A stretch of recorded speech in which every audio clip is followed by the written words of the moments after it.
Hello everyone, আসসালামু আলাইকুম। আপনারা সবাই কেমন আছেন? আশা করি সবাই ভালো আছেন। তো আমি আজকে আপনাদেরকে কাতল মাছের ভুনা করে দেখাবো। চলুন তাহলে শুরু করা যাক। মাছগুলো খুব ভালোভাবে ধুয়ে নিয়েছি, এখন ম্যারিনেট করে নিব। স্বাদ মতো লবণ দিলাম, দিয়ে দিব লাল মরিচের গুঁড়া। আপনারা আপনাদের পছন্দ অনুযায়ী ঝাল দিতে পারেন।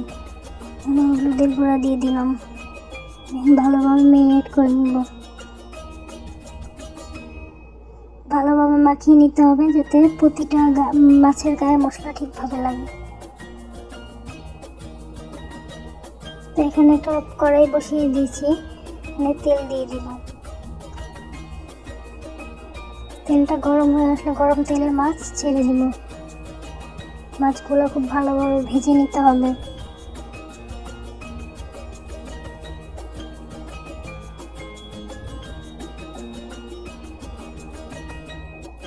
তো এই তো এক এক করে আমার সব মাছ দেওয়া হয়ে গেছে। এখন আমি আস্তে আস্তে উল্টে পাল্টে ভেজে নিব। তো সব মাছগুলো একটু একটু করে এক পাশ হয়ে গেছে, অপর পাশ হওয়ার জন্য উল্টিয়ে দিব।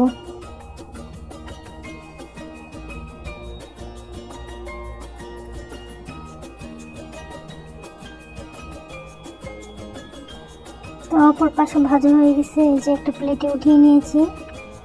এবার আমি ওই মাছ ভাজা তেলে পেঁয়াজ দিয়ে দিব।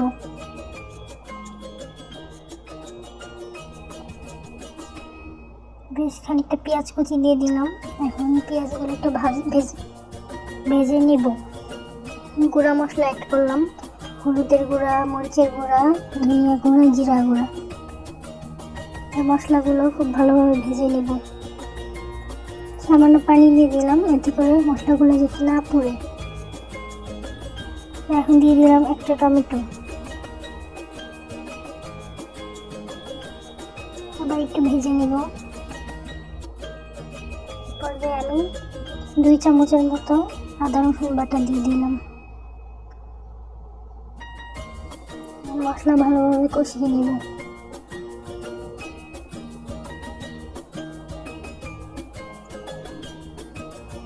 এতে এখন 1 কাপ গরম পানি দিয়ে দিলাম।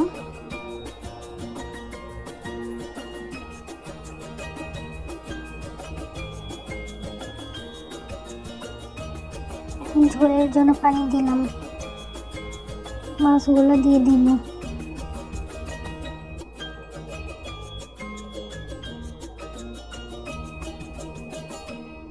এতে এক এক করে সব মাছ দিয়ে দেওয়া হয়ে গেছে আমার।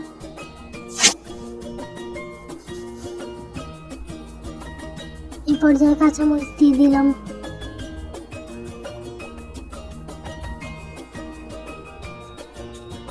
নামানোর একটু আগে জিরা গুঁড়া দিয়ে দিব। ধনিয়া পাতা থাকলে একটু ভালো হয়, আমার কাছে ছিল না। এই তো আমার রান্না প্রায় শেষ, এখন নামিয়ে নেব। খুব সহজ সিম্পল রেসিপি, খেতেও কিন্তু অসাধারণ।